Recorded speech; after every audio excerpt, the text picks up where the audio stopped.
ಸ್ನೇಹಿತರೆ ನಮಸ್ಕಾರ. ರೇಣುಕಸ್ವಾಮಿ ಅಶ್ಲೀಲವಾಗಿ ಮೆಸೇಜ್ ಮಾಡಿದ ಪವಿತ್ರ ಗೌಡಗೆ ಅನ್ನುವಂಥ ಒಂದೇ ಒಂದು ಕಾರಣವನ್ನು ಇಟ್ಕೊಂಡು ದರ್ಶನ್ ಮತ್ತು ಇಡೀ ಗ್ಯಾಂಗು ರೇಣುಕಸ್ವಾಮಿಯನ್ನು ಅತ್ಯಂತ ಕ್ರೂರವಾಗಿ ಅಮಾನುಷವಾಗಿ ಹತ್ಯೆ ಮಾಡಿದ್ದು ಮಾತ್ರವಲ್ಲದೆ ಆತನಿಗೆ ಕೊಡಬಾರದಂಥ ಹಿಂಸೆಯನ್ನು ಕೊಟ್ಟು ನರಳುವಂತೆ ಮಾಡಿ ಸಾಯಿಸಿ ಜೀವ ತೆಗೆದುಬಿಟ್ರು ಅನ್ನೋದು ಬಹುಶಃ ನಿಮ್ಮೆಲ್ಲರಿಗೂ ಕೂಡ ಗೊತ್ತಿರುವಂಥ ವಿಚಾರ ಒಂದು ಕಡೆ. ಇನ್ನೊಂದು ಕಡೆ ರೇಣುಕಸ್ವಾಮಿಯ ಕುಟುಂಬದವರು ಇವತ್ತು ಕೂಡ ಕಣ್ಣೀರಲ್ಲಿ ಕೈ ತೊಳಿತಾನೆ ಇದ್ದಾರೆ.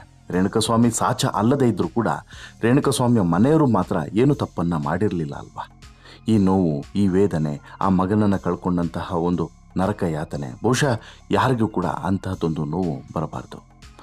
ಈ ಪುತ್ರಶೋಕ ನಿರಂತರಂ ಅಂತೇಳಿ ಹೇಳ್ತಾರಲ್ಲ, ಆ ರೀತಿ ಇಲ್ಲಿ ಮಗನನ್ನು ಕಳ್ಕೊಂಡಂತಹ ನೋವು ಆ ಹೆತ್ತ ತಂದೆ ತಾಯಿಗೆ ಬಹುಶಃ ಇನ್ನೆಷ್ಟು ವರ್ಷ ಇರುತ್ತೋ ಹೇಳೋಕ್ಕಾಗಲ್ಲ. ಅವ್ರ ಕಣ್ಮುಚ್ಚೋವರೆಗೂ ಕೂಡ ಆ ನೋವು ಕಾಡದೇ ಇರೋದು ಅವ್ರನ್ನ.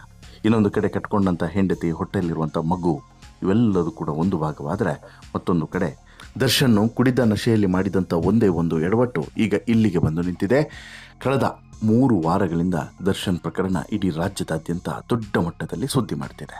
ಆದರೆ ಈಗಿರುವಂಥ ಪ್ರಶ್ನೆ ಏನು ಅಂತ ಹೇಳಿದ್ರೆ, ಇಷ್ಟಾದರೂ ಕೂಡ ದರ್ಶನ್ ಯಾಕೆ ಬೇಲಿಗೆ ಅಪ್ಲಿಕೇಶನನ್ನು ಹಾಕಲಿಲ್ಲ, ದರ್ಶನ್ ಪರ ವಕೀಲರು ಇನ್ನೂ ಕೂಡ ಬೇಲಿಗೆ ಯಾಕೆ ಅಪ್ಲಿಕೇಶನನ್ನು ಹಾಕಿಲ್ಲ ಅನ್ನೋದು ಈಗ $1 ಮಿಲಿಯನ್ ಪ್ರಶ್ನೆ. ಯಾಕೆ ಜಾಮೀನನ್ನು ಪಡೆದು ದರ್ಶನ್ ಹೊರಗೆ ಬರುವಂಥ ಪ್ರಯತ್ನವನ್ನು ಮಾಡ್ತಾ ಇಲ್ಲ, ವಕೀಲರು ಯಾಕೆ ಇಂಥದ್ದೊಂದು ಪ್ರಯತ್ನವನ್ನು ಇನ್ನೂ ಕೂಡ ಮಾಡಿಲ್ಲ, ಹೊರಗೆ ಬರೋಕ್ಕೆ ಸಾಧ್ಯವಿಲ್ಲ ಅನ್ನುವಂಥ ಕಾರಣಕ್ಕೋಸ್ಕರನೋ ಅಥವಾ ಇಂಟ್ರೆಸ್ಟ್ ಇಲ್ಲ ಅನ್ನುವಂಥ ಕಾರಣಕ್ಕೋಸ್ಕರನೋ ಅಥವಾ ಬೇರೆ ಏನಾದರೂ ಕಾರಣಕ್ಕೋ ಅನ್ನೋದು ಈಗಿರುವಂಥ ಪ್ರಶ್ನೆ. ಹಾಗಾದರೆ ಇಲ್ಲಿ ದರ್ಶನ್ ಪರ ವಕೀಲರು ಏನು ಆಲೋಚನೆಯಲ್ಲಿದ್ದಾರೆ, ಯಾವಾಗ ಬೇಲ್ ಅರ್ಜಿಯನ್ನು ಹಾಕ್ತಾರೆ, ಯಾವಾಗ ದರ್ಶನ್ ಹೊರಗಡೆ ಬರ್ತಾರೆ ಅನ್ನುವಂತಹ ನಿಮ್ಮ $1 ಮಿಲಿಯನ್ ಪ್ರಶ್ನೆಗೆ ಉತ್ತರವನ್ನು ಕೊಡ್ತಾ ಹೋಗ್ತೇನೆ. ಅದಕ್ಕಿಂತ ಮುಂಚೆ ನೀವಿನ್ನೂ ಕೂಡ ನಮ್ಮ ಚಾನಲನ್ನು ಸಬ್ಸ್ಕ್ರೈಬ್ ಮಾಡಿಲ್ಲ ಅಂದರೆ ದಯವಿಟ್ಟು ಕೂಡಲೇ ಸಬ್ಸ್ಕ್ರೈಬ್ ಮಾಡಿ ಸ್ನೇಹಿತರೆ.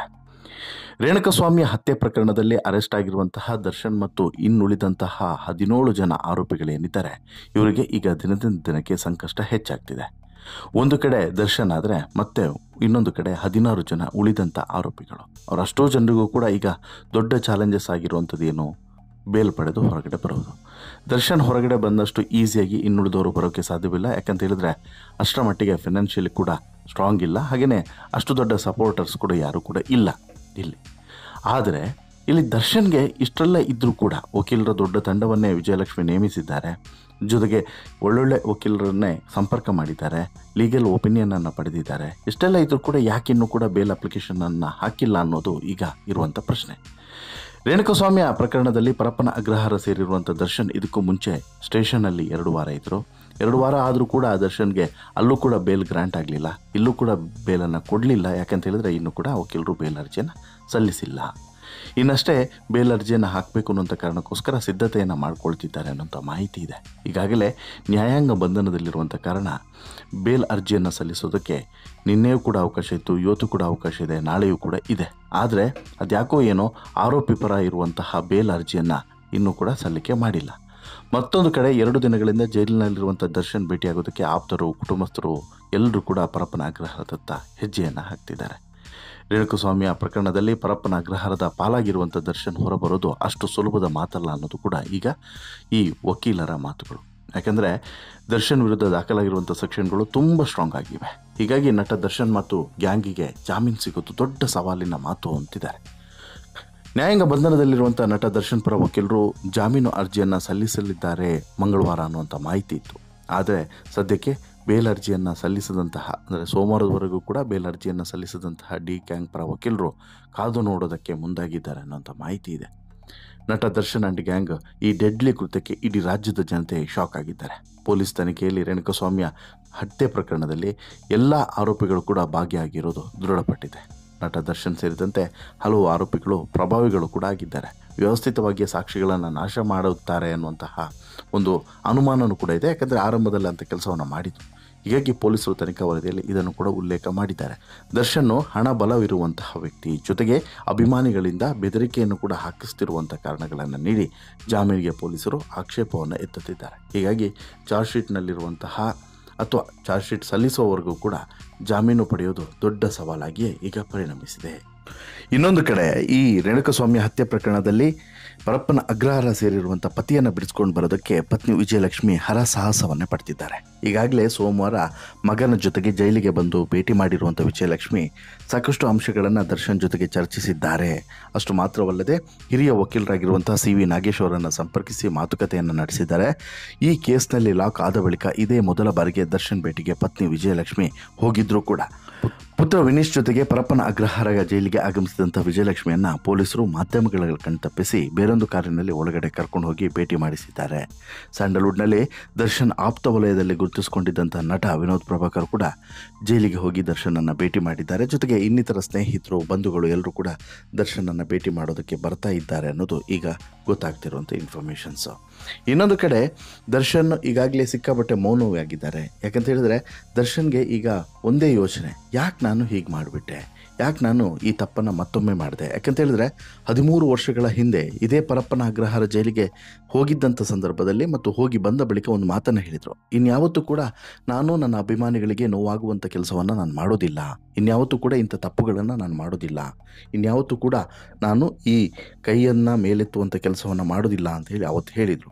ಇವರೇನೋ ಹೇಳಿದರು ಸರಿ, ಆದರೆ ಇವರು ಕುಡಿತಾರಲ್ವ, ಆ ಹುಚ್ಚೆ ಕುಡಿತಾರಲ್ಲ, ಅದು ಇವರು ಹೇಳಿದಂಥ ಮಾತನ್ನು ಕೇಳಬೇಕೆ. ಆ ಕುಡಿದ ನಶೆಯಲ್ಲಿ ಮತ್ತೆ ತಾನು ಈ ಹಿಂದೆ ಮಾಡಿದಂಥ ಶಪಥವನ್ನು ಮರೆತಂಥ ದರ್ಶನ್ ಮತ್ತದೇ ತಪ್ಪನ್ನು ಮಾಡ್ತಾರೆ.